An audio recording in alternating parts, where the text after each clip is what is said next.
So, good afternoon, everybody. Welcome to the book club. Now, we have had quite a tumultuous beginning because, oh gosh, strange things happened. We didn't know who the host was, etc. But we have sorted ourselves out because Sunita Shetty was there to help us. And here we go. So, today we have Monali Chatterjee from Ahmedabad who has chosen to discuss a short film by the great Satyajit Ray. So, a Ray film, only 45 minutes long, with Smita Patil and Puri. Oh my gosh, such a winning combination, isn't it? Hmm. Okay, You can see and me the story is in by my expression. by the way, I did my best to read the story in Hindi. I didn't get very far because of time and impatience, but it's there, it's available. So, Monali, over to you. Thank you, ma'am. I'll share the screen. Mhm.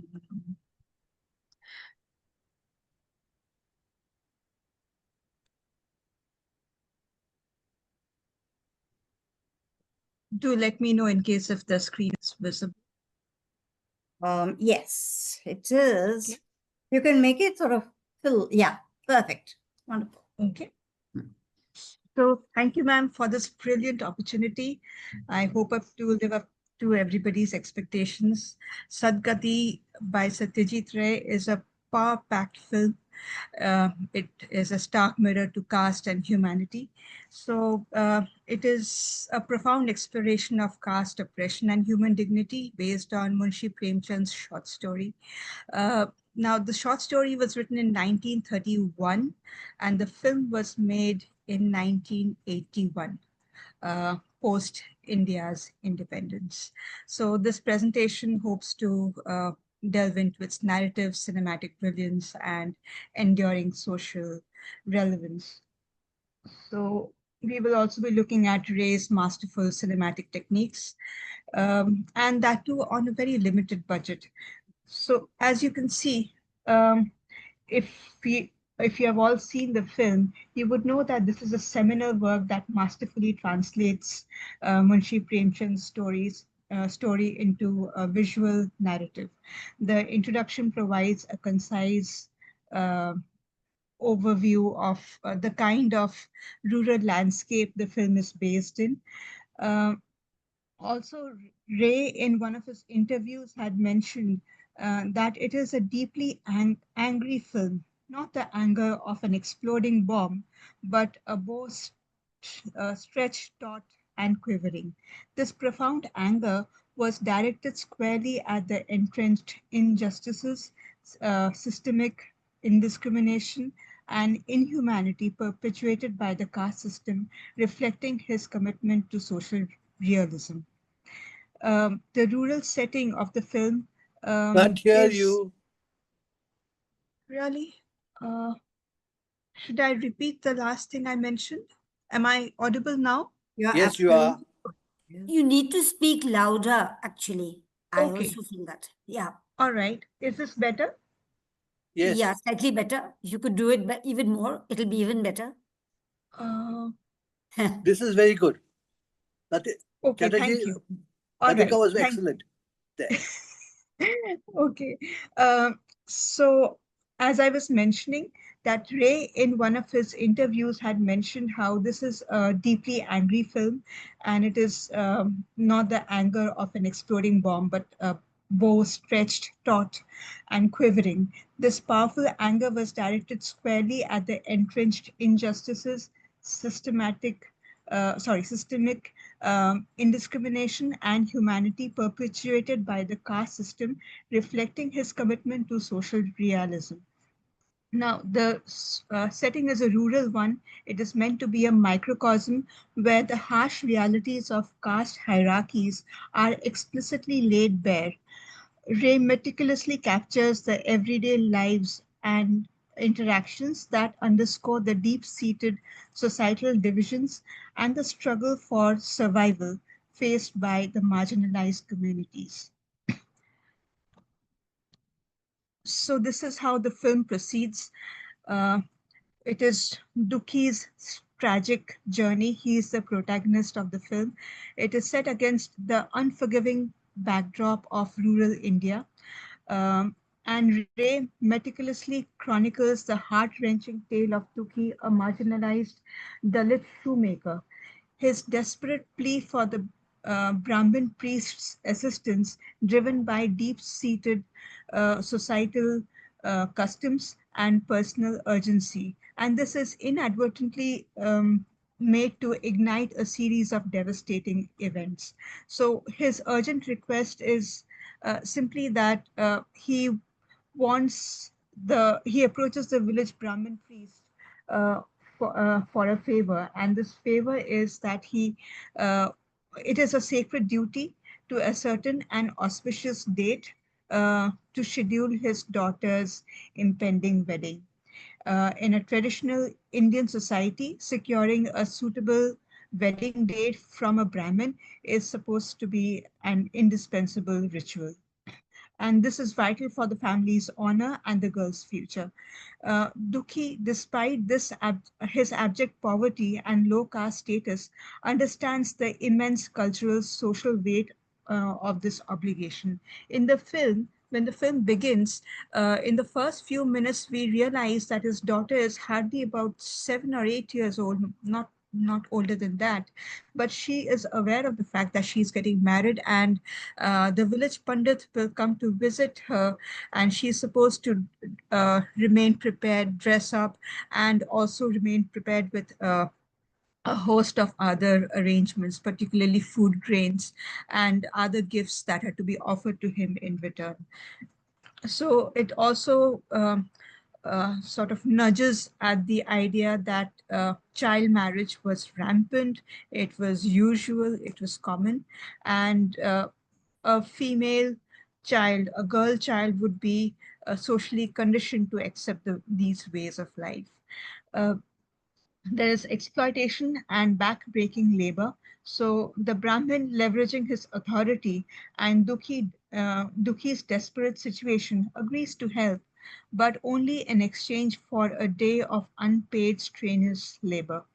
Duki, is very weak from chronic malnutrition, exhaustion, and the fact that he is recuperating from fever.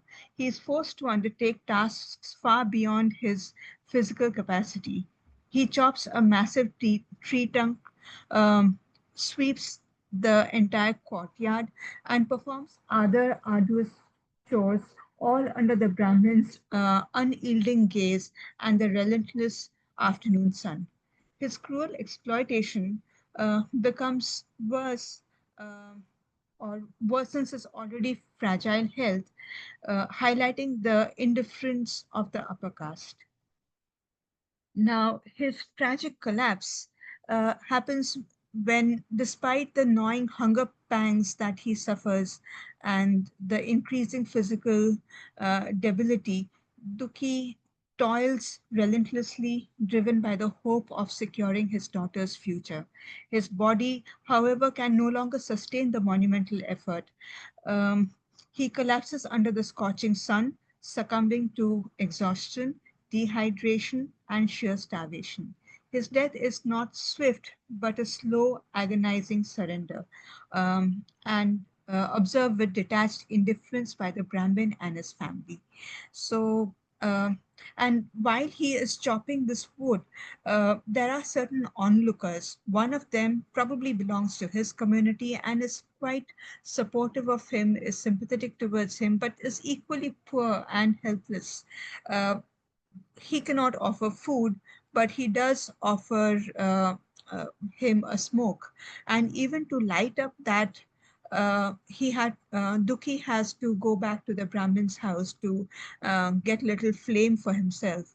And even that is offered very abjectly by his wife. So his wife actually um, uh, despises the fact that Duki continues to come to their house uh, or enter their house multiple times. So And there is an indifferent aftermath. So, in this shocking display of dehumanization, the Brahmin refuses to touch Duki's corpse, citing caste pollution. He demands that someone else removes the body. He approaches Duki's community, the community of shoemakers. Then this creates a grim stalemate. Not only, and it is not only after uh, a lot of deliberation, but after a good deal of discussion with his wife, that the Brahmin then decides to get the corpse of Duki disposed on his own. And to do that, he uses a noose. He ties this rope around I Duki's can't hear ankle. you. Are you okay? Yes. What is the last thing you heard? So, if you could tell me, then I could repeat. We can hear you. I can hear Huh? you. Okay, am I audible? Yes, you're audible now. Okay, thank you. So a noose is tied around Duki's ankle, and he is dragged. His body is dragged away to be disposed of, and it is very interesting to notice where it is disposed.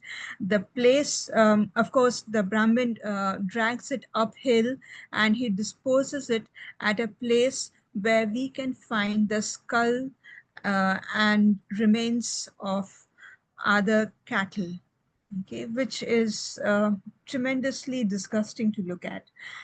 So this is the inhuman treatment that is meted out to Duki just because he offered unpaid labor, hoping to secure a favor in return. So Duki's journey is a stark indictment of a system that strips individuals of their dignity, denies them basic human rights, and ultimately leads to their tragic demise, all under the guise of religious and social hierarchy. His story serves as a powerful microcosm of the systemic injustices faced by millions of people of such communities. Another very important aspect that I forgot to mention is the second witness, the second eyewitness to Duki's isolated suffering is a little boy who is actually the Brahmin's son. So it is interesting to see that he is the one who stands witness to Duki's suffering. He has a clean slate. He's not conditioned socially by the fact that he belongs to an upper caste, and the fact that all those who do not belong to his caste, who belong to a caste lower than his, are destined to suffer this way. And this helps him to see this situation from a different perspective altogether, the perspective of an objective onlooker. So there are key characters and performances here. So Om Puri is Duki. Om Puri delivers a profoundly moving performance as Duki, a Dalit shoemaker, embodying the silent suffering and crushing dignity of oppressed humanity. His authentic body language, gaunt physique, and expressive eyes conveyed a world of unspoken hardship, desperate hope for his daughter's future. Uh, Om Puri's portrayal makes Duki not just a victim, but a poignant symbol of countless individuals trapped by an unjust system, creating a powerful emotional resonance with the audience. Next, we have Smita Patil as Jhuria. Jhuria is Duki's wife. Smita Patil brings a deeply empathetic, poignant portrayal to Jhuria, Duki's worried wife. There is a scene in which Dukia does tell this onlooker, the first onlooker, that I have been asked to chop this wood into splinters, but it is not like I don't have enough physical strength in me, but I have just recovered from an illness and I have not had anything since morning. So he has a solid reason. And when Dukia leaves to meet the Brahmin of the village, um, Jhuria does rush after him with some food and water, offering him some breakfast. But Dukia is worried about the fact that the Brahmin might leave home from work, and thereby miss him altogether. Okay, so their helplessness is visible in every moment of this film. Uh, so back to Smita Patil, she masterfully conveys Jhuria's strength, her helplessness, her quiet despair through subtle gestures and expressions. Her character serves as a stark reminder of the broader impact of caste oppression on entire families, highlighting constant anxiety and the fear that permeates their lives and underscoring the brutal realities faced by women in such a patriarchal and caste-ridden society. Next important character is the Brahmin priest, played by Mohan Agashe. So Mohan Agashe delivers a chilling, unforgettable performance as a Brahmin priest, character who embodies both entrenched caste, arrogance, and a stark moral hypocrisy. Agashe's portrayal is devoid of overt villainy. Instead, he presents a man so deeply ingrained in the system of caste privilege that he genuinely believes his actions are justified or, at the very least, unremarkable. If you recall, some at the beginning of some of his part of the portrayal, we find that he counsels a young man and his father about how he should opt for a second marriage just because he has lost his first wife. He gives his own example. He mentions how his two previous wives have died, and his present wife is actually the third one. And being a Brahmin or a person of an upper caste, it is his inherent right to marry as many times as he likes and procreate. So that is what he's made for, and this is his responsibility to the society. In a way, the way he mentions this shows how he is conditioned to believe that this is his only responsibility towards the society. He His detached indifference, self-serving piety, and ultimate dehumanization of Duki drive the narrative's tragedy and serve as a powerful indictment of the injustice that the director of the film has sought to expose. The priest becomes a complex figure, not merely an evil individual, but a product and perpetuator of a deeply flawed social structure. So there is a lot to say about the cinematic style. So there is past dialogue and music. So the first hint of music that we get to hear is, I think, in the 13th minute of the film. So Satyajit Ray masterfully employs a minimalistic approach to dialogue and background music. Instead of relying on extensive conversations or elaborate score, the film's emotional impact is intensified through silenced natural sounds and the characters' non-verbal expressions. This deliberate scarcity forces the audience to engage more deeply with the visuals and the raw performances, allowing the profound pathos of Duki's um, situation to resonate without overt manipulation. The quietness underscores the oppressive atmosphere and Duki's isolation. This makes the few moments of spoken words or stark absence of music particularly poignant. The editing is also very terse or tight. Dulal Datta's precise economical editing maintains a taut, unrelenting uh, narrative pace. Each scene transitions with a deliberate rhythm, building tension and emphasizing relentless progression of Duki's tragic day. There are no superfluous shots or prolonged sequences.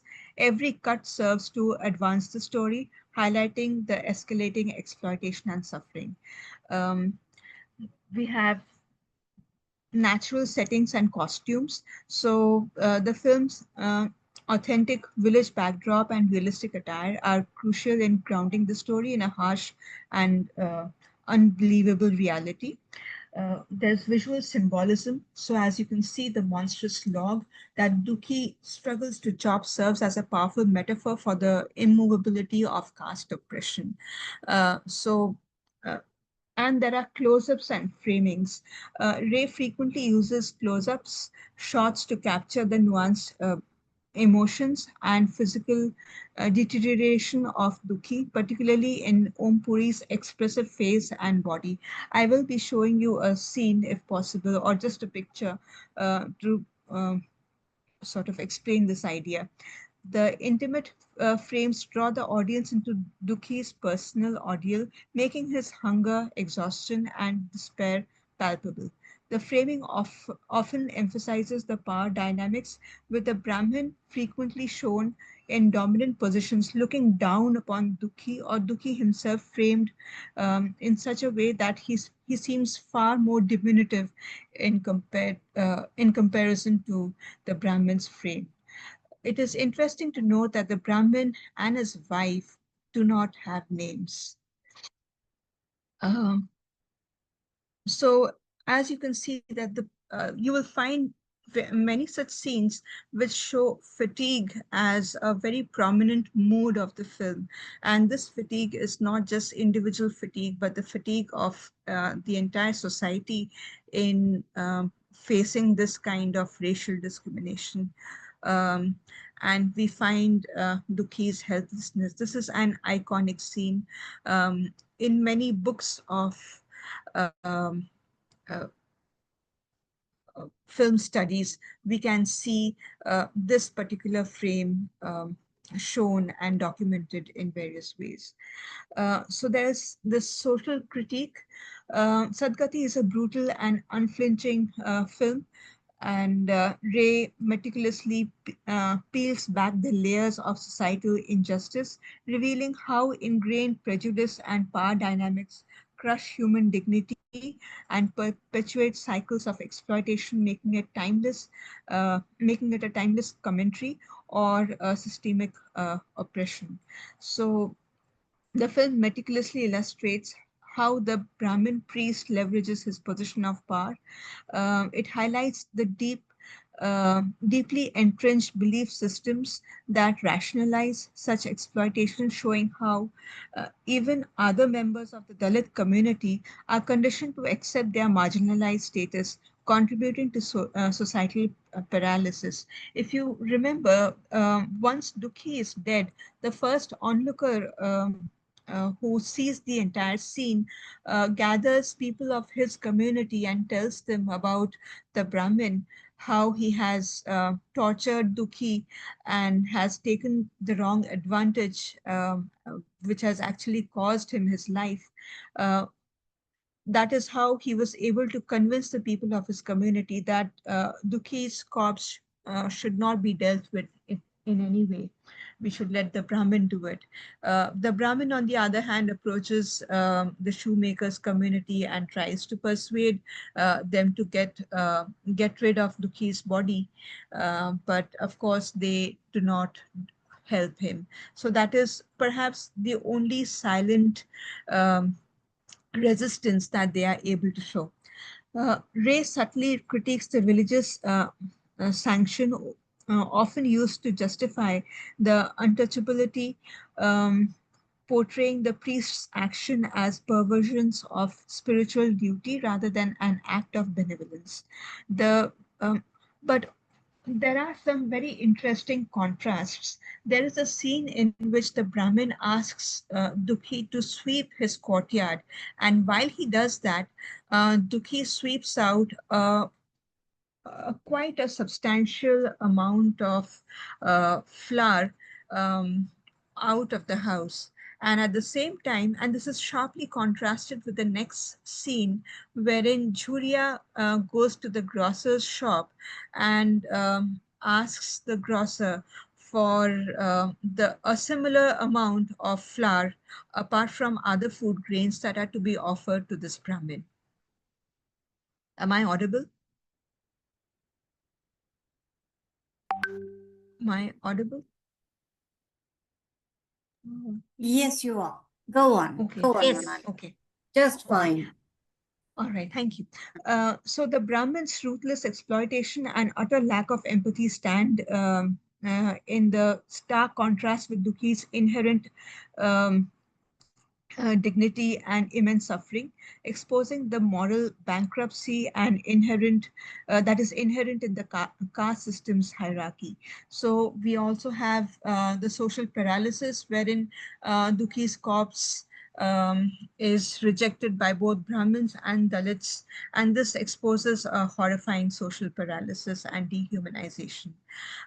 Also, we have this tragic irony. Sadgati uh, all means deliverance, and here it actually means the deliverance or um, whatever is done in terms of rituals to uh, the body of somebody who is extremely important.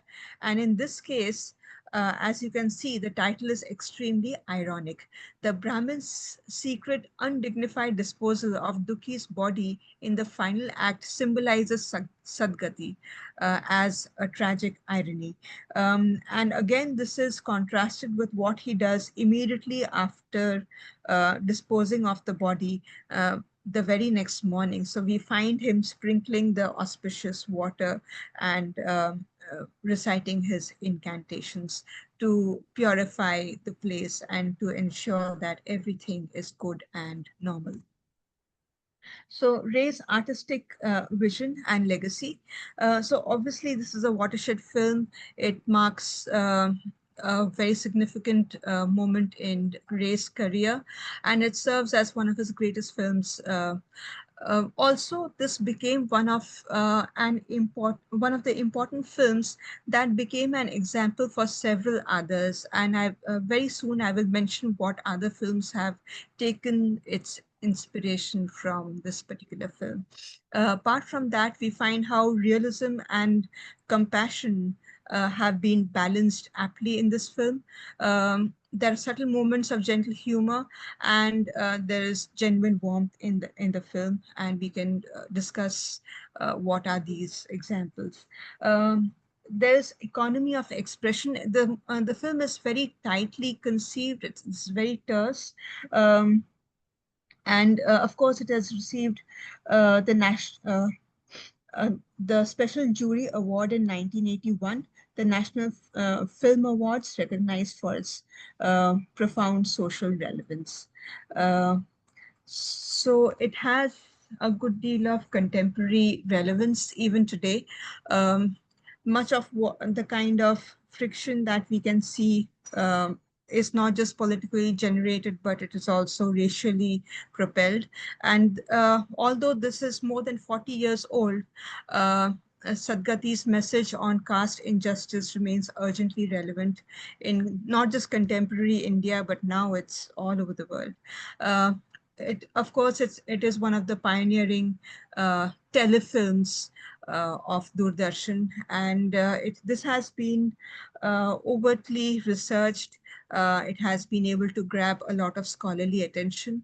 And finally, there are benchmark performances by Om Puri and Smita Patil.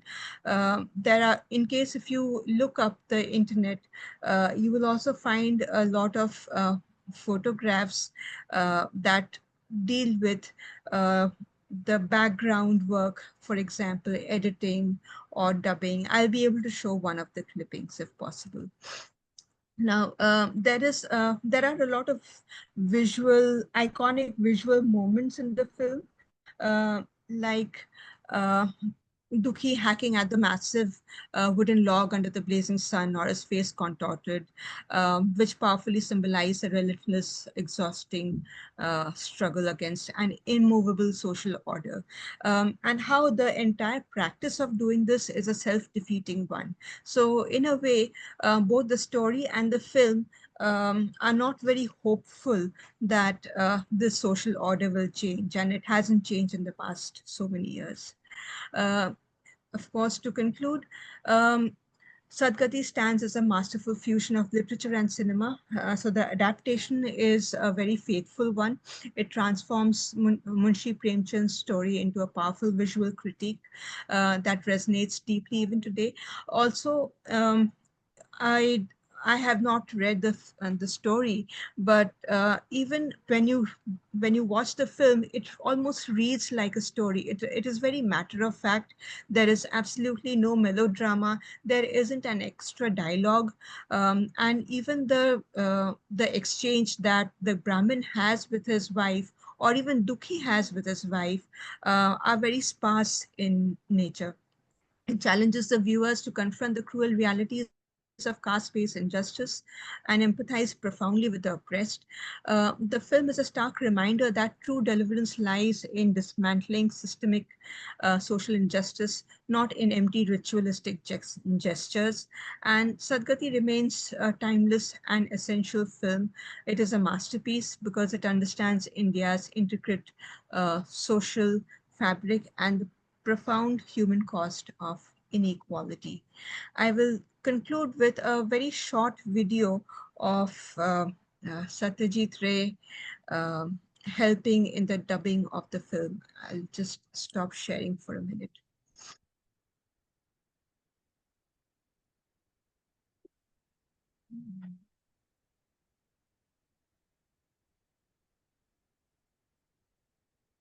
Just a minute. So,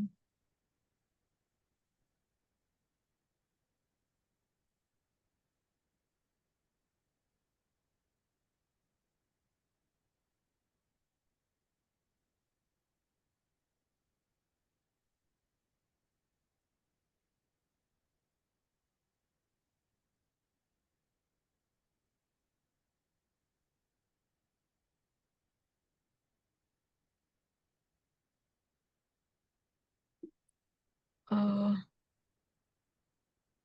okay, yes.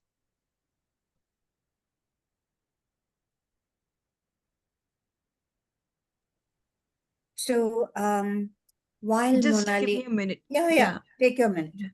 While Monali is, getting the next shot ready, I just want to ask whether anybody present here has read the story in the original Hindi. Has anyone?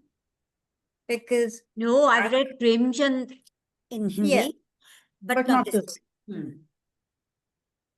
I started reading it. I read 2 or 3 pages, but I didn't get further. I'm not used to reading Devanagari anymore, and I'm so slow that I gave up. But what she said about the tone of the story, I quite agree. Premchand's tone and Satyajit Ray's tone is the same. The sort Okay. of yeah. What you're seeing here, sorry, ma'am, to interrupt. No, that's but fine. So what you're seeing here is actually a dubbing scene. So you'll be able to find Yeah. out what's going on. बोल तो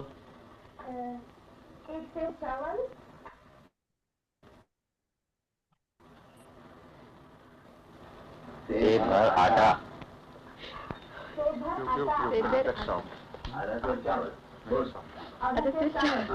पाव भर दाल आधा पाव घी non हल्दी हल्दी हाँ सुना मत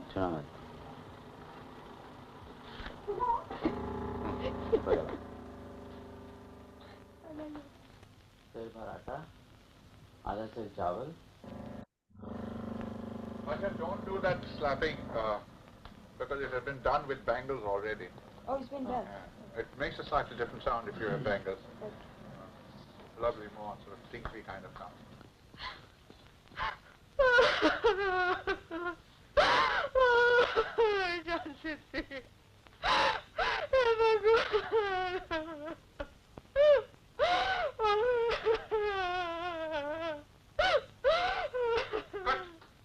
Lovely. That's those talking Bombay cabin. Rest is okay. Location. How could they get here? और क्या Okay. Thank you very much for patiently listening to me.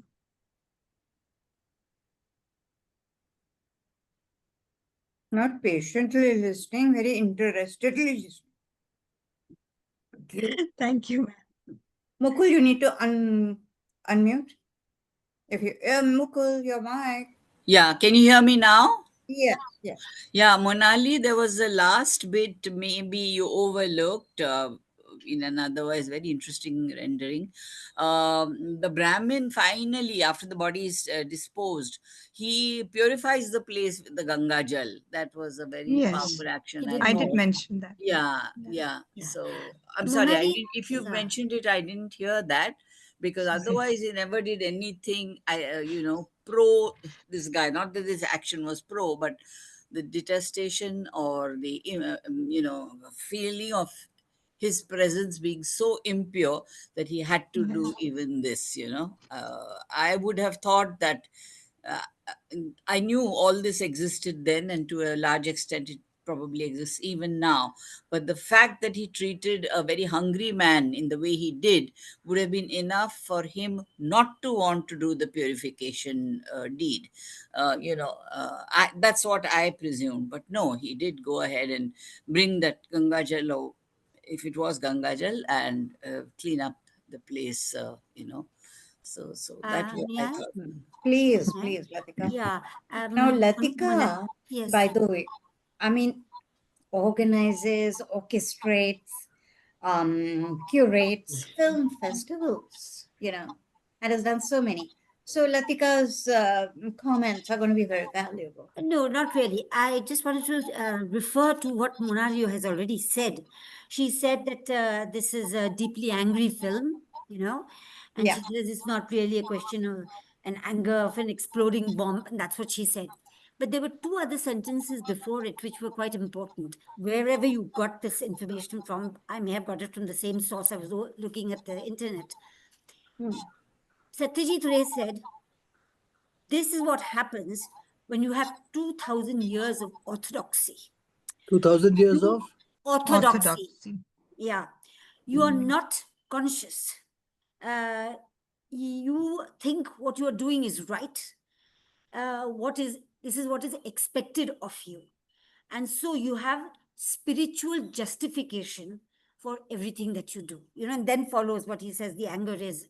So this is what is normally done. You don't have to question, even when you are making others suffer, both physically, psychologically, mentally, everything. It doesn't matter. This is what you're supposed to do. So in that sense, it's an extraordinarily intense and very realistic, not at all theatrical kind of thing. And one other thing I wish to point out, I don't know if you felt that way, the Brahmin and his wife, Yes, initially, it's the wife who was the real evil person, It's the correct. Brahmin who seemed to have a little soft corner. But by the time the film ends, she has changed and he has become orthodox more. So there's a change in those. That is a change that you actually find, I think that is what is interesting because that is characterization in the film. It's the woman, the Brahmin woman, who has a softer view of all the brutality that is being inflicted on the man. And not the other one. The other one says, oh, marry again and again. All we have to do is procreate. That's what's important to him. It doesn't matter if in the bargain people are dying of whichever it may be your own action which is making them die. It doesn't matter. And Mohan Agashi becomes like that. The Brahmin becomes like that. And his wife becomes softer. So that's a change, which one didn't expect. Yes, This is 30 years old. This is a 30-year-old film. more than 40 years old. 45. 44 years right? old. Yeah. Have things 45. changed in these 45 years? I think they have. I think How they much? have.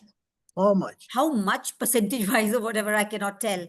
But I don't think it exists till this. And another question I wish to ask, Monali, when you're talking about caste discrimination, caste absurdities, there is the Brahmin against the Dalit. But is there caste discrimination among the Dalits too? Very Are there much. upper Dalits? Very Yes, much. yes. Yes. I think that has come out very also. much. Yeah. Yes. That Yes. they don't want to touch the And- body. The body happens to be in the precincts of the Brahmin's Yes. house. So he has to dispose of it because the others are not coming forward to, the other Dalits are not coming forward to help him. Maybe he was a shoemaker. Maybe another Dalit does something else and he's slightly higher. Actually, shall we really call him a shoemaker? I mean, I don't know. I don't know whether he was a shoemaker or not. I'm just saying what No, Monali said. he Read up on was. it. He probably was, because the Brahmin does mention that he is from this Chamar community, and Yeah. probably Chamars are tanners. Cobbler, So yes. it is Yeah. likely. Yeah. Exactly. So I yes. think More the tanners baby than was shoemakers, shoemaker. actually. Yes. So Yes. chamars would be the people who would take the Skin, cattle who died of yeah. natural causes and skin them and use the Correct. skin and And that is exactly where Duki is disposed. If you remember, when he is yes, disposed, okay, he is disposed yes. amongst the The cattle. corpses of the cattle, the Yeah. yeah, yeah. which is terrible. Okay. May I And that have is how we show that how inhuman we have become. So even cattle do not follow the kind of racial discrimination that we do. And in today's world, this bitter world, to answer what Satish sir has said, do we still have this? We have it even today. Unfortunately, it has only changed form, but and the context has changed, but the racial discrimination is very much present. Otherwise, we would not have had so many global wars, clashes, not just in our country, but everywhere now. So this is a direct projection of this racial discrimination. Is it Nothing racial else. discrimination? Is caste But this has discrimination happened racial They were everywhere. discrimination? talking of This has cow. happened, Monali, it's happened Yes. everywhere. Azra would tell you what is happening in USA. What is happening now is also that it is discrimination or because of your language, race, whatever. Now I'm asking whether in this case it is racial discrimination. Caste discrimination, does it always equal to racial discrimination? They're two different things. They're Different. different In things. this Yeah. case, I felt Yes. it was not racial as such, it was pure caste. Yes. Yeah. It was casteist, yeah. Okay, And Azra has her hand up. So Um, Azra, yeah, and then Nicole. Yes, Azra. I would like to start out by congratulating Monali for her very enlightening and informative presentation. I think she's worked very hard on that. Thank you, ma'am. So that's what I'd like to start with. The second thing comes out more of my ignorance. In the last Sunday meeting, we talked of inevitable changes. So how come there haven't been changes in this practice in the villages of India?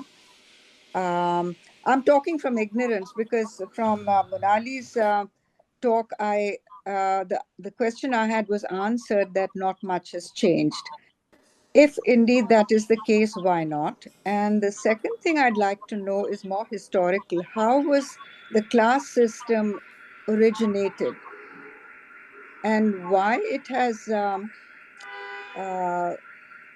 prevailed for such a long time? Then another practical question. Now, let's say in modern India, in a modern city, the Brahmin says this date is not auspicious or this couple cannot get married. The mantras, whatever they are, don't match.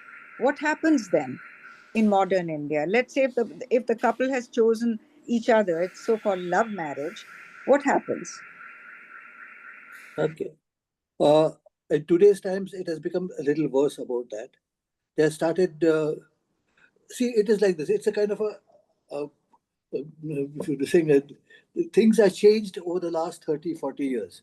Things were improving and now it's going down. Regressive. There was a time when so we can see what had happened those days. Yes, we had all these riots, etc. there, but it was slowly changing over. But again, now it is coming back. It's like what you see in the US. Also, that is a different kind of a. It's all the very same thing everywhere. Now, I would say, I'm very, very disappointed with myself. The world. strangely, The world. people are wanting to go down the caste ladder, so they get Yes. ignorant. I know. Yes, So it's become a yes, political thing now. Yeah. You know? yes. Yeah. Everyone wants to be a Kumbi. Every Maratha Want wants that to be. label for advantage. Correct. For practical advantage. Mm. Okay. Anna, you have your hand up. Would you like to weigh in? No, my question was not answered. What happens if a Oh. Brahmin says this match doesn't work and the couple is having a love marriage? Do the parents follow through? Or Love marriage. There'll be murders. Then Well, there'll be hopefully. honor killing. So that Yeah. causes honor Well, killing. I was saying, hopefully, if they had the courage to fall in love, then they will have the courage to deny all these things. And it And has say, happened, no, actually. this is a city couple, an educated couple, then yes. okay. I don't know how your question is basically how strong is the stranglehold, Yes. right? That the Yes. priests have over community. So India is such a plural reality. When That's this true. court is say this was true in the city, another thing in the village, etc. Right? Do you remember that movie called Rudali? Did anyone? Yes. Dimple Kapadia is this village woman. Her husband dies, and then she's a poor woman, but she wants to get those rights, those rights to be done. And she meets the priest, and the priest exploits her so shocking. Ye karna hoga, you'll have to do this, you'll have to do that. And she, poor thing, says, oh, how much will it cost? And he says, so much. Again, the uncaringness is horrible. By the way, here in this movie, when you were talking about that log, yeah, now there are logs and logs, right? This one was like stone. It was so hard. And that's what you said becomes a symbol. The hardness of it, the impenetrable. And you said immovability of caste oppression, right? It's like stone. What you going to do? And yeah, so the hardness basically of the upper caste towards the lower caste. How Yes. was the caste system originated 2000 years ago? How did it come about? Controversial. Smriti and all that. Manu Smriti. No, it's not only controversial, but it's a long-term. People who did a particular job were kept in that job all the while, and that's how it started way back. And then there's always someone who kind of makes up tariffs are good, and we'll do for tariffs, and we'll do it. This is a bad thing. Let's not do it. Without much thought, They say that when Manu did it, there's nothing bad or wrong about it. It was just a categorization, systematization. This section of society, that section of one section. But I think the bad thing is the immobility, right? I mean, you look at a Jane Austen novel, and there are the upper caste, there are the trade people, right? Like in Pride and Prejudice, Bingleys are trade people. How come Darcy is friendly with? But what is better there is that they are mobile. There is social mobility. You can buy your place in a higher society. You can buy even a title. But in the Indian caste system, we are born into it. We're born into it. You can't change it. You can't change. So if you're very wealthy, can you buy a position higher up? No? Your caste remains the same. Your caste will remain the same. In a city, people are willing to ignore your caste, which I hope they are. High time they ignored. But the caste can't change. You can't say, okay, I'm going to learn how to be a priest, and therefore I'm not a Brahmin. You can very well learn the priestly things. Your caste remains the same. So the I think next it's going to take question is, time, but there are many people who are not believers, either in the religion or in caste. There are more and more. Many. Yes. It's number one. Yes. Number two, there's a Latika, variety of it's just you and reactions I. to intercaste marriages. Latika, just people like you and I. There, more and more people have started believing in all these religious symbols, etc. You ask other young people what we were in the 60s and the 70s and what we tried to The project 80s, idealism of those things days. have gone down tremendously. And someone asked a question, what about, what is it? Now, each of the various divisions fight to try to get more of it. So you can have the Hindus, not just Hindus, Kunbis wanted, the Marathas wanted, They're all Hindus. everywhere, everyone wants a little bit of the pie. And get the pie with it. It's the same thing in the USA. He also wants a little bit of the, lots of the pie. And I will get it. That's the kind of a thing that's happening around there, which in the 60s we tried to get rid of it. Till the 70s it was this thing, and then it started going down and down and down. That's how I look at it. Sorry, old man talking. No, But but I'll what, give you a what lovely example. I'll give you a lovely example of a family which defies all this. Mukul's family and mine, you know, it's a real microcosm of India. We have Christians, Muslims, Sikhs, Jews, Jains, and Parsis. I love it. Our family. Now Love that it. is really a microcosm of India, and I love that And, idea. and in So you our can see family, that that part of my family is very liberal. There's no way of saying we want to marry Marathi, we want to marry Brahmins. Yeah. No, they're from all over. That's and a very There are small such people too. percentage. It's a start, but a very small percentage. A quick question, which may be political, when the talk of Ghar Wapsi is being sort of promoted, which caste, suppose they do agree to go to Ghar Wapsi, which caste would they belong to? The one that they oh, came if from. I would look at it, where will I get a better job? And I'll take that caste. In Maharashtra, in this part of Maharashtra, this is a better community. In the UP, that is a better community kind of job. Aha! We people are smart when it comes to this. There's a guy from Acer who's been keeping quiet. Huh? Who's the gentleman there? Can't hear you. Sir, oh, that is Professor Urmish Mehta. Sir, could you unmute him because he's got muted and I think he's waiting to speak. Yes. Yes. Ask to unmute. He may not be able to do that on his own. Can you unmute him? I can only. Yes, Am I audible now? Yes.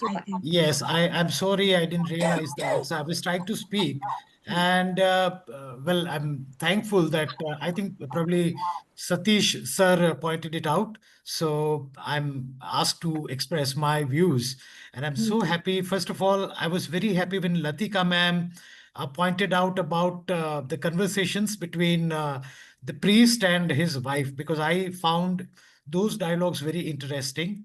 And the other thing I want to tell is, of course, congratulate Monali first, because she pointed out many minute details and very effective use of music by Satyajit Ray. In the previous review that she did about Bhuvan Shom, how Mrinal Sen used sound and music. Here also, Satyajit Ray has very effectively used music and sound both. But for me, the dialogues, effectivity, and the selection, of course, of the movie, uh, excellent. So yes, I was just listening to what the others were discussing, and very interesting discussion when this racial thing came into discussion. I wanted to share my experience when I was traveling in Manchester and London. But well, that will not be relevant to the topic. But yes, I'm very happy being here and enjoying it. And again, congratulations, Monali. And I'm really enjoying. Thank you so very much. I've always been benefiting a lot from being a part of this group, and I feel really lucky that she invites me, and I'm able to listen to all of you. Thank you so very much. So let me say that you don't have to wait for her invitation. You are so welcome. So welcome. Please do come. Get the And yes, if I please, can have your get number. the phone number. I think that's Mohini ma'am, right? Now I can recognize you all from your voices. Mohini ma'am, I recognize. Latika ma'am, I know Satish sir. So these three I very well know. and gradually I'll be able to recognize all of you by Yeah. voices. And no, we benefit from your, your contribution very much. So we love to have you again and again, Thank you whether so Monali is here or not. Yes, yes. Okay, now I just want to say one thing before we let Anna have the mic. So, Professor Mehta just said something about the conversation between the Panditji and his wife, right? I just wanted to say both of them are quite aware of Duki's state, that he is hungry, he's not eaten all day, all that they're aware. But they can't be bothered to do anything about it, right? And like Panditji said, फिर दे दो ना दो चार रोटी उसको. She's but I only have such and such. Forget it.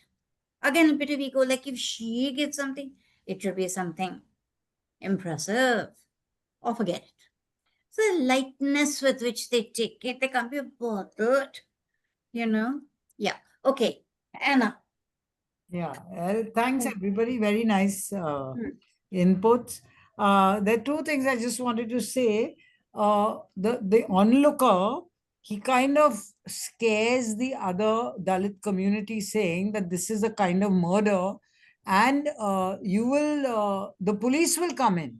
So don't touch police case. So that is the way the onlooker, that's what I saw in the movie at least, stops the other Dalits from going to collect the body.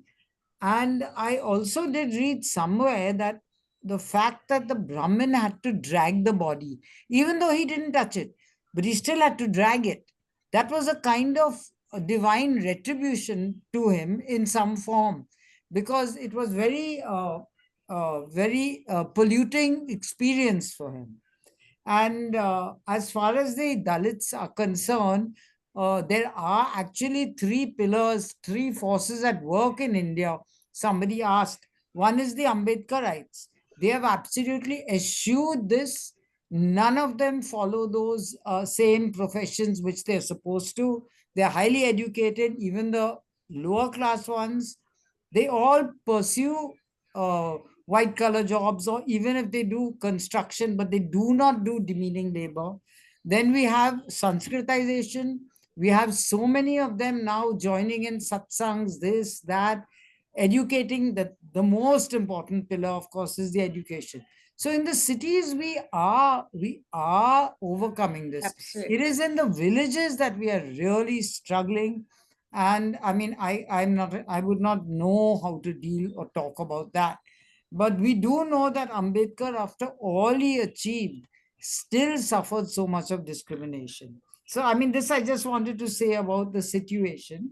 And I wanted to mention about the subtle way in which Premchand has shown that the Brahmin was taught a lesson somewhat, So, yeah, anyway, that's all I wanted to share. Monali, I would like you to comment on that. About that guy, the police and Yevo, what exactly is in his mind?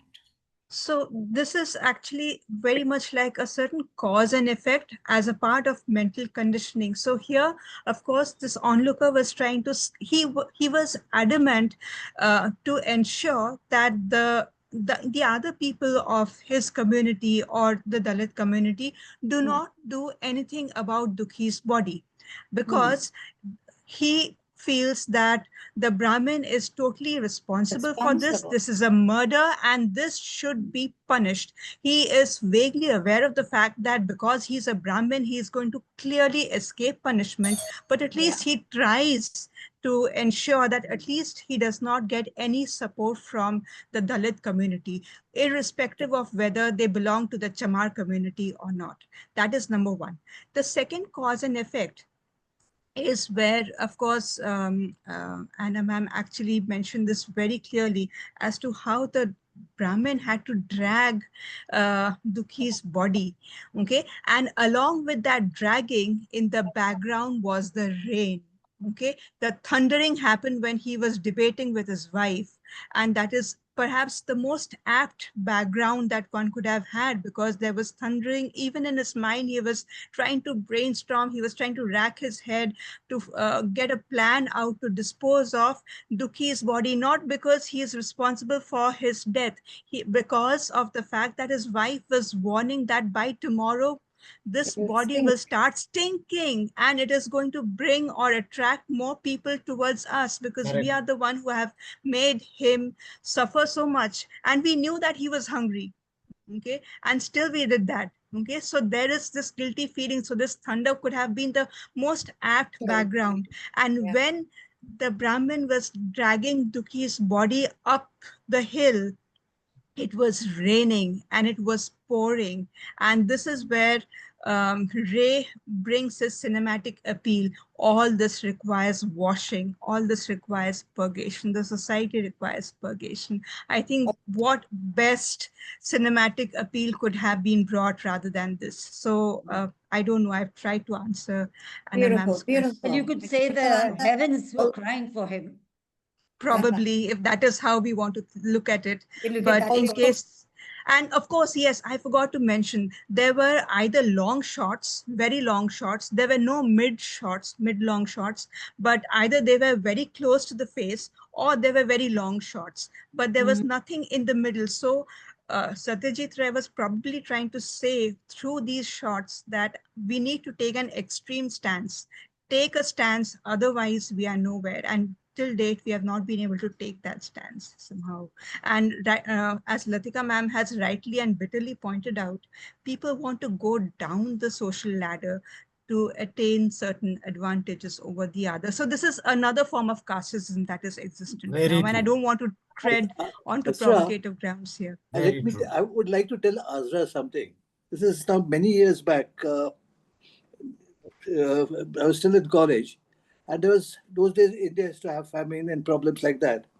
So we started a kitchen in Bihar.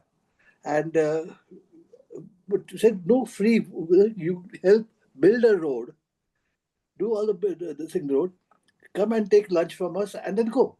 That was all we said. And we also food for labor. Yes, food for labor. Food for labor. And we also used to get food for, we had to go and spend 2 hours or 3 hours.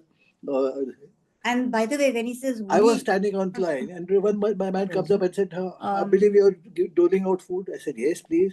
So I said, okay, I would like some. I said, fine, here's a spade. Go down there and help out. He said, "Aap nahi jante." But if you don't realize, but I am a Brahmin. So I said, that doesn't matter.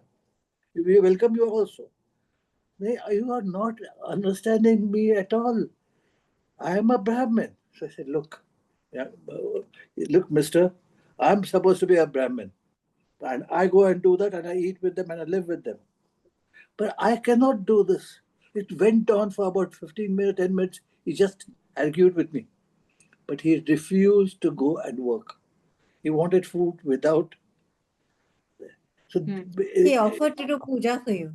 After अब क्या करेंगे आपके लिए पूजा करेंगे वो करके देते हैं मैं पूजा नहीं. But see, they built a thing around it. Our Brahmin will not do this.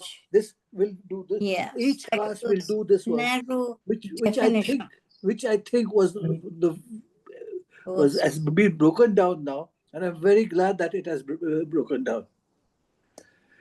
Just a thing. Sorry to have interrupted. More take over.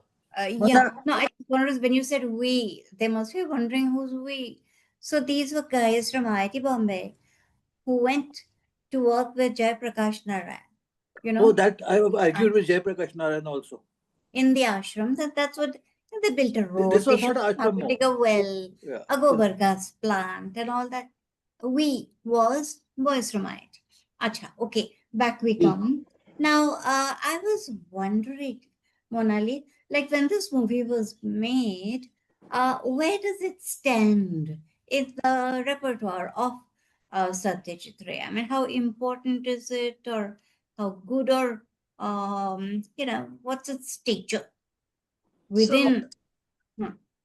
Okay, so when Doordarshan had started its series of telefilms. So this is one such film that came up. Usually this used to be broadcast around late night. This was not prime time, but this was certainly Ray's earliest films. It had a lower budget.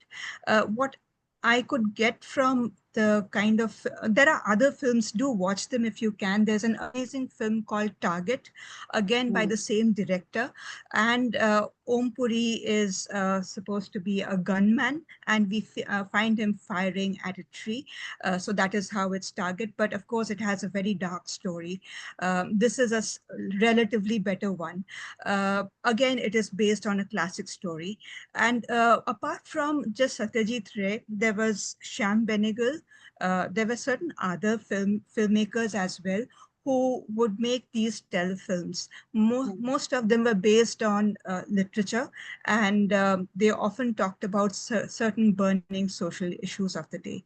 So this is in terms of the films of Satyajit Ray. Again, this had become very much like a model for Ray himself as well. I'm sure Latika ma'am could tell us more about this, but he has spoken about this particular film very rarely in his interviews. But when he has certainly spoken about how a lot of our classics do not get the kind of attention that it merits. So that is why he brought this up. This is not Munshi Premchand's famous story. His famous story is Thakur Ka Kua, and I'm sure all of you have heard about this. Apart from this, I had promised to tell you about certain other films that this particular film has inspired. So there is, apart from just the Sadgati, there is a film called Achut Kanya. Achut Kanya. Yeah. Okay, and there is Sujata, Ankur, Akrosh, Sarat. They are all Dalit films. There is Mrinal Sen's Oka Uri Katha. There's Trilok Jetli's Godan, again based on Premchand's work. Also, Oka Uri Katha suggests the opposite, how Dalits can bring about their own ruin and remain immune to the tragedy of women of the family. Okay. So that is But Monali, some of the famous film. films you mentioned actually were made before this one. Before this one, So I just list out the ones you mentioned. So I spoke about Achut Kanya. Achut Kanya is an old film. It didn't come after Sadgati. No. I am talking about the films that that have been inspired by this one. By this one. Yes. But Achut Kanya is an old one. How can it be inspired Exactly, by Latika ma'am is right. Even Sujata for that matter. I think even she mentioned Sujata, I mean, the old films I'm you not mentioned. very sure about this, but Yeah. They all Bimal Roy came Sujata before. came before that, right? Yes, Right. long before. Yes, long before this. Films So inspired by the issues. What is Yes. interesting is that, this subject of Dalit exploitation, cruelty against the Dalits and all that has existed in our commercial cinema too, not only in great artists like you. Yes. But In fact, commercial. Yes, and in fact, there's Gautam Ghosh's Par, if anybody remembers. It's based on Samaresh Bose's Bengali story, Pari. And of course, a very, not a very recent film, but a relatively recent film is Prakash Jha's Arakshan. Of course, pro-Dalit groups in Kanpur have been shown. So this is again a film that talks about Dalit groups. There's Nagraj Manjule's Fundry. I have not heard of this. Fundry. And Shyam Benegal's Ankur is a very famous one. But I have a question here. Yeah. Monisha, when will you make your own film, direct it? When, I didn't get this. When are you going to make your film? When are you going to direct your own film? You're a movie buff. Don't laugh. I'll give you the story. I'll give you the story and help you work it out further. You're so knowledgeable about the movie. No. Why not? What are you laughing about? That's how it all starts. In fact, even younger than you people are making films. So sit down and write it. Yes. I won't charge you a rupee or anything for using my film, my Oh my story. God. That's Oh, really no, great. I think Oh. Kaveri's been waiting for some time to express. Yes. I think Kaveri ma'am wants to say something. And even And Mukul Kaveri, ma'am I wants want to to say. talk to you before you go, huh? Talk Yes, to me. don't disappear.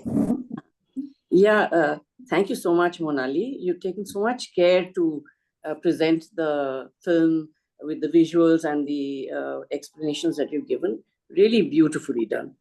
Thank you. Two things about this. First was the sort of the implicit irony in the title, Sadgati, which actually implies the final deliverance of a soul when they can achieve moksha or liberation, right? The final stage.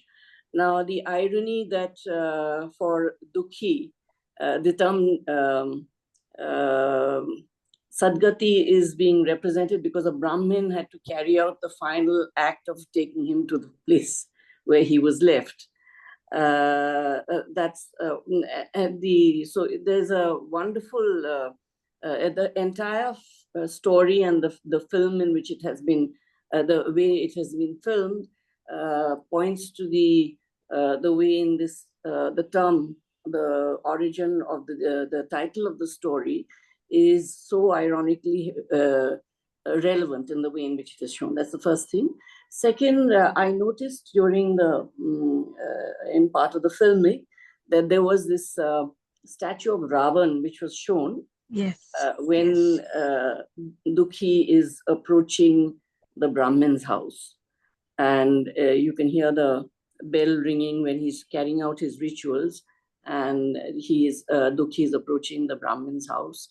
I thought that was also a kind of a subtle reference to the evil that is kind of lurking in the Brahmin's, perhaps not in his intentions, but in the way in which he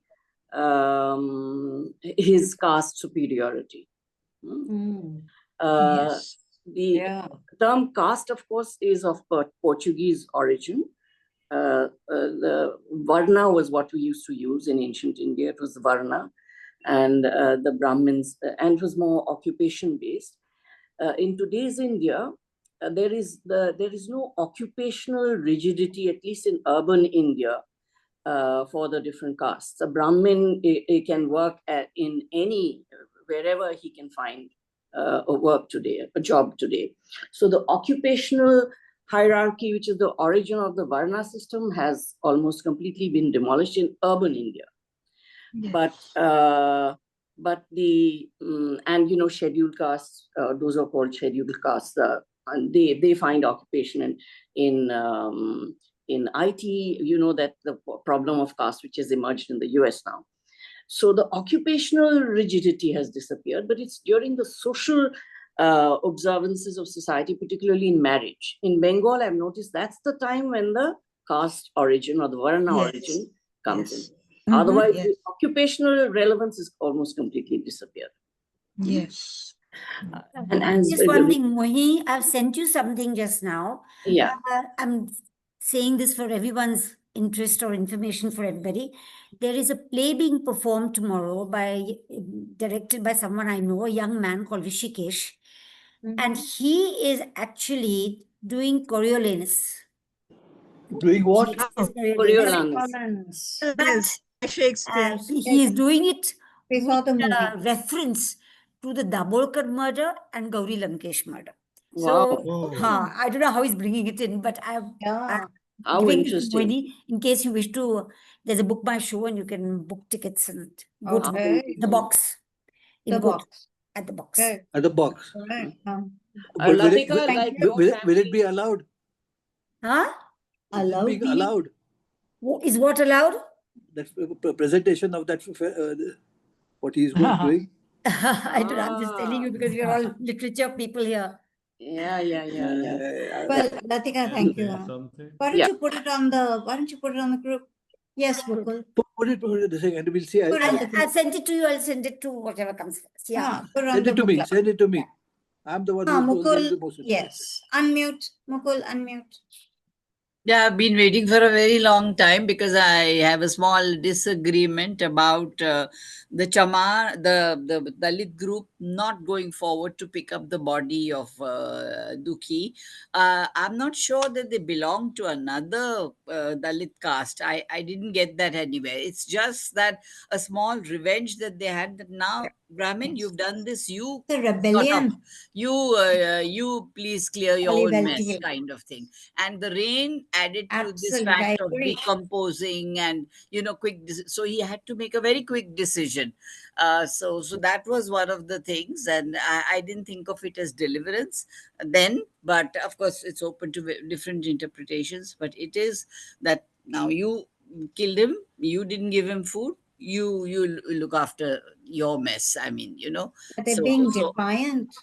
yeah, they were defined. Defiant. That's what I mean. That's what I mean. We Not will so, yeah, not, May I it's say because under no revolution. circumstances would the Brahmin have just thrown the body. First, he wouldn't have, made his surroundings impure. He needed to purify them fast enough. So he would have done that. And nobody else would have done it. So he has that hook, and then he has that rope, and then he ties it. So To avoid keeps touching. away from the body as much as possible and succeeds, and he does this. But they don't come there and help him, though he is one of their castmates. So, Just to punish the Brahmins. may I say Yes, something? that's yes. how I looked at it. Jolly That's well how I deal. looked at it. What you Yeah, have yeah, done. yeah. Absolutely. May I say And by the way, Kaveri, that was a great thing that you mentioned, Ravan. Huh? Because I remember seeing that and think, oh, I must think about that. And I didn't think about it. But does that mean that it's sort of Dasera or something? Are they preparing? And Dasera is Probably. supposed to be the Probably. victory of good over evil.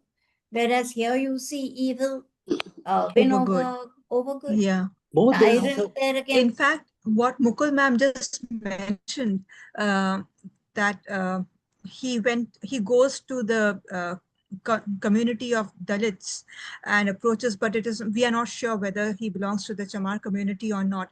But there is a place towards the end of the film wherein he does tell wife that I went to his village and approached the Chamar community. So I'm assuming that the people whom the Brahmin had approached are the people of Duki's community Yes, altogether. So it is likely that they are the same community, Yeah, and they may or may not be the same people whom this onlooker had discouraged earlier, saying that please do not do anything about the cops because this may become a police case and we may get into trouble. Okay, so Yeah, they so need not be the same set of people, but they also did not stand in support of Duki, because then there was this feeling of vengefulness. First, of course, we find Smita Patil crying and feeling devastated. We find the girl also extremely broken as soon as the girl is this little child, and she feels extremely broken when she hears about her father. But the remaining onlookers do nothing about it, because they know that in case if we go to such a place, a different place altogether, even if it's the same village, but maybe we may not even gain entry into the precincts of that corpse. So let us not do anything about it. So that is probably, and this is all unsaid, so it is open to yeah, more and more interpretation. no, So this is there's someone just called Prabhakar Dhakefalkar. Yes, I know. Prabhakar, We can can you see welcome you? him. Can you Acha, switch on, Gautam please? had Gautam raised is his wanting to hand. speak. After Gautam, yes. Gautam. Prabhakar Yes, after Dhakefalkar. Gautam. Gautam wants to speak. I just call Gautam also. Prabhakar Dhakefalkar. On kara. Can Switch on kara. Huh. Acha, Gautam, please show yourself also. And Prabhakar, तुम्ही पण आपला चेहरा दाखवा. Yes, Gautam. Yes. Two things. One, of course, I do not agree with any of you. It was true deliverance in the sense that that Ompuri guy, instead of getting salvation, moksha, and having his body disposed of within his community, a lower class chamas, he was lucky to have his body disposed of by the Brahmin himself. What more could that be? So that is true deliverance. That is one. Second point is that I find it amazing that the wife should abandon the body, not sit by the side of the body continuously or be concerned about the body for many, many hours. the community chamar, out of revenge or fearfulness of the police case or whatever reason, the mid-caste guy, the onlooker was a mid-caste because he was not part of the chamar. He instigated the problem against the Brahmin and he walked away. So I do not see how the wife, the true wife, would abandon the body. That the chamars can, the community can, but the wife should. I find it a bit strange. The third aspect, of course, is that this Munshi Premchand wrote it in 1931. The movie was made in 1981. This is 44 years later. I think there's a tremendous change. The upper castes are willing to be classified as lower castes to be economically ahead and remain ahead, hopefully. So the whole thing is topsy-turvy. That's it. But were women allowed to handle corpses? No, I did not say that the woman. I did not say she the woman couldn't do it. Maybe no. I did not say the woman is allowed to handle corpses. It is your husband's body. You would at least stand vigil and be there. That's all. Yeah, the wifely devotion. Yes. So I find that very, very strange and odd. I think it was Munshi Premchand and of course Satyajit Ray he's been conforming to the Upanyas or to the short story by Premchand to emphasize, and Premchand was emphasizing the dramatic aspect of it, but I would not ordinarily expect a wife of any, whether low class or upper caste, to kind of abandon a body of the husband in the rain or in the muck. That doesn't make sense to me.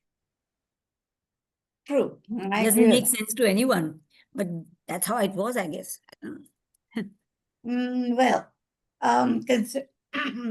Considering that we have all the characters behaving as they would have typically, then this is atypical. It's true. Gautam has made a good point. Yes. I'm saying that he And got by true the deliverance. That it is not ironical. It is ironical in some senses, but not the way you guys have been portraying it. It is fantastic. He's lucky enough to get delivered by deliverance through the Brahmin. Well, okay. Now tell me something. Now we have a sort of Marwari family out here who told me with great pride. She said that her mother-in-law had died by Sadgati. And so I looked by Sadgati, So I said, I look blank probably. And she said, Samajh rahe ho, jante ho kya hai? So I said, nahi. So she said, Sadgati yani choosing to die. Okay? That's a Jain so custom. She didn't die by natural causes. She just refused water, refused food. That is Sadgati. That's a very lofty thing about it. Is that Sadgati or Sandhara? Sandhara, exactly. Huh? Who said that? Sandhara, when you choose to die. Yes. That's Sandhara. I see. So and Jains, I think Jains do that. Jains have it, yeah. But the Jains do that. The others are this. There's a whole movement going on about when you're beyond a certain limit and etc. It's up to you to decide whether you want to be here or be somewhere else. You can knock yourself out. It is going on. There's a movement around in the country, and the country needs to think a little more before they do it. I can well agree. You're talking about euthanasia? Are you talking about euthanasia? Yeah. That's it. I remember the book club had a talk on that. We did. And a play, also a play, movie we seen, which was that about this thing. What was the name of it more? Which one? The one which each part of the body has been given and all of them come together. Ship of Theseus. Huh? Yes. Ship of Theseus. Yes. Theseus. Yeah, that is it. So now that let's say people are thinking, but problem is we do not have people thinking broadly, and that's why we always get stuck.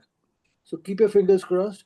In fact, this euthanasia, Lieutenant General, what's his name, Ahuja, B.G. Deshmukh and myself had a long chat and then said we're trying to see how we can get it in India. There was that movie. You were there, Mo. I know, I was there. Also, I'm saying there was in the book club meeting, General Ahuja was talking from the viewpoint of that movie Was it Hrithik Roshan or something? Yes, Who is it? it was The guy. it was Guzarish. Guzarish. Yes, It is from that point, that was the launching point. That movie, and he was so talking about it. Yes. Yeah, I remember. Okay. Azra, Yes, dear. Azra, you must be finding us that we discuss a lot of issues which you'll find different than most book clubs. I find it fascinating. I find it really, each one has their own take, and it's open discussion. I think it's wonderful. And again, Okay. Monali, you have to make a movie, because I think very recently an Indian girl, her film was, she got the Director's Award at the Venice Film Festival. Yeah. And she's a complete novice. Very young Yes. person. Yeah. Oh, she will. Monali would be getting that. She's going to write, take my book and convert it into a movie. Yes, yes. Monali, please make something. You are so knowledgeable about, and your take on the shots. Oh wow! Have you taken a course on movie making? No, ma'am. No, ma'am, not at all. What about I have script to writing? leave. What My about script writing? laptop's gone. I have to leave. I not really, but I have written a lot about films. I do enjoy watching films, and I really wanted to become a filmmaker sometime. Yeah, I'm telling you what we could do. Satish spotted it. Ask your boss. What I He spotted it. Oh, you got Acer. What's your name again? There's Urmesh. Urmesh, sir. Urmesh Professor Mehta. Urmesh Mehta. Please push her. This is not the thing. You give up. No one should give up easily. You should think about it and go ahead. Yeah, we'll all support Give up you. your dreams. Yeah. Oh, then you will have to first Okay. think of a producer for this. Who We'll would get a produce producer. this? Arey, yeah, you don't know the friend Satish Khoth. He knows how to get things moving. Okay. It's good to Thank smile. you so that- much. Huh? Thank you. I Anna? got to That, leave. yeah. Thank you. Anna, is Thank that you, your hand ma'am. up? Yeah, I've got a book by Premchand, right? So I think this thing of the wife leaving the body is a kind of what do you call it, theatrical device, because that's not in Premchand's story. In Premchand's story, he says it was nearly midnight and nobody had come yet to remove the dead body. The cries of the tanner women were constantly disturbing the peaceful slumber of the stone gods. But how could the Brahmin remove a tanner's dead body? How could this be done? The Shastras did not permit it. At last, the poor women also left. So you see, that's not Premchand. That's what Satyajit Ray has done. And it very clearly says fear of the police. Very clearly. That's in another line, but I won't read it. So just for a clarification, I pulled it out. Okay. Oh, excellent. Thank you so much, Anna, ma'am. this is precious. Yes, Precious what you yes. have given. Gautam, you are answered. And this makes very good sense that the women were Yes. there. All right? Yes. Reminds you of the Trojan women, that kind of Yeah. thing. So The morning women. Yeah. This guy, this director, this unknown director called Satyajit Ray made a mess of it. No. It's like You a are poetic talking- device. You're talking to someone, a new director, one of the new directors, Monali Chatterjee. She was going to be it is in your college, my friend. You have to push her to do right. Yes, Able to do it. yes, for sure. I keep doing that. That's it. Yes. Kabhi bhi, Okay. you Right. don't give up. I think we should Keep now fighting. Take care. Oh, Sanjay is here. He Azra, hasn't said anything. thank you. Sanjay. Bye-bye. Yes. Thank you All the all. very best. Thank you, Monali. We are wrapping up. Thank you, ma'am. Wonderful Thank you. discussion. Bye-bye.